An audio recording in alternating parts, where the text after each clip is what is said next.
Di antara pegunungan Sulawesi Selatan yang megah, ada sebuah suku yang memandang kematian dengan cara yang sama sekali berbeda dari kita. Selamat datang di Toraja, tempat di mana upacara kematian bukanlah akhir, melainkan sebuah perayaan kehidupan yang spektakuler dan penuh makna. Hari ini, kita akan menyelami keunikan Rambu Solo, upacara kematian Toraja yang telah memukau dunia. Jadi, mengapa upacara ini begitu istimewa? Pertama, ini bukan sekadar pemakaman. Bagi orang Toraja, seseorang baru dianggap benar-benar meninggal setelah upacara Rambu Solo selesai dilaksanakan. Sampai saat itu tiba, jenazah akan dirawat di dalam rumah, diperlakukan seolah-olah mereka masih hidup dan hanya sedang sakit.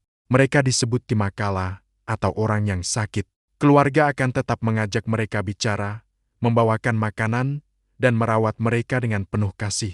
Ini adalah cara mereka untuk terus menghormati dan merasakan kehadiran orang yang mereka cintai, sambil mempersiapkan perpisahan yang layak. Persiapan ini bisa memakan waktu berbulan-bulan, bahkan bertahun-tahun. Kenapa begitu lama? Karena Rambu Solo adalah acara yang luar biasa besar dan mahal.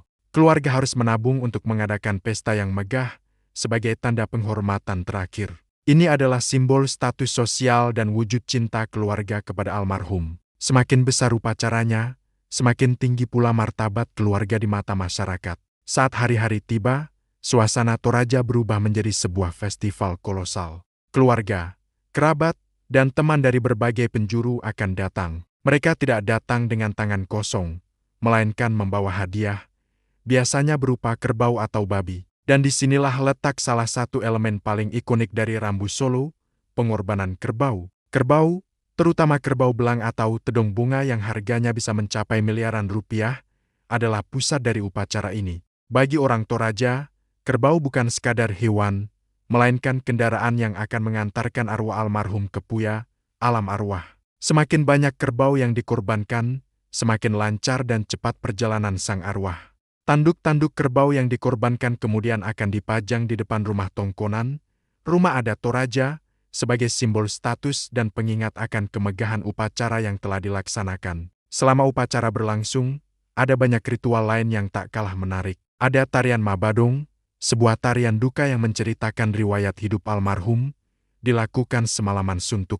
Ada juga adu kerbau atau Mapasilaga Tedong, sebuah atraksi yang ditunggu-tunggu dan menambah semarak suasana. Seluruh rangkaian acara ini adalah perpaduan antara duka yang mendalam dan perayaan kehidupan yang penuh sukacita. Ini adalah momen di mana seluruh komunitas berkumpul untuk saling menguatkan. Setelah rangkaian pesta selesai, prosesi penguburan pun dilakukan. Tapi jangan bayangkan pemakaman biasa. Di Toraja, jenazah tidak dikubur di dalam tanah. Mereka ditempatkan di liang-liang yang dipahat di tebing batu yang menjulang tinggi. Beberapa bahkan ditempatkan di gua-gua alami. Prosesi mengantar jenazah ke pemakaman ini disebut Mapa Songlo. Peti mati yang dihias indah akan diarak oleh puluhan orang dengan penuh semangat, diiringi tarian dan musik.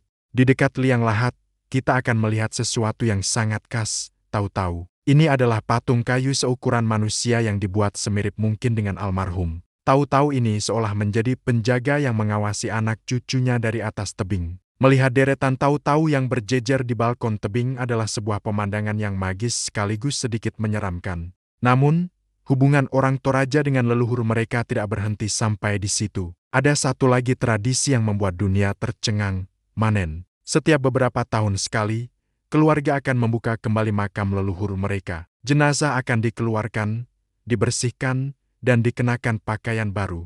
Keluarga akan berfoto bersama, seolah-olah sedang reuni.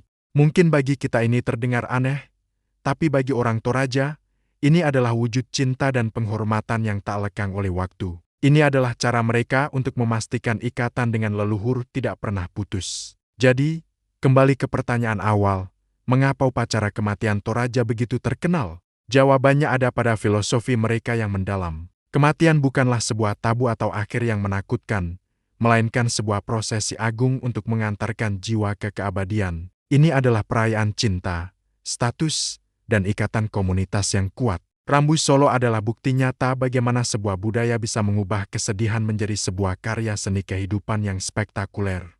Keunikan inilah yang menarik wisatawan dan antropolog dari seluruh dunia untuk datang dan menyaksikan langsung. Mereka ingin memahami bagaimana sebuah komunitas bisa menghadapi kehilangan dengan cara yang begitu berbeda, begitu megah, dan begitu menyentuh.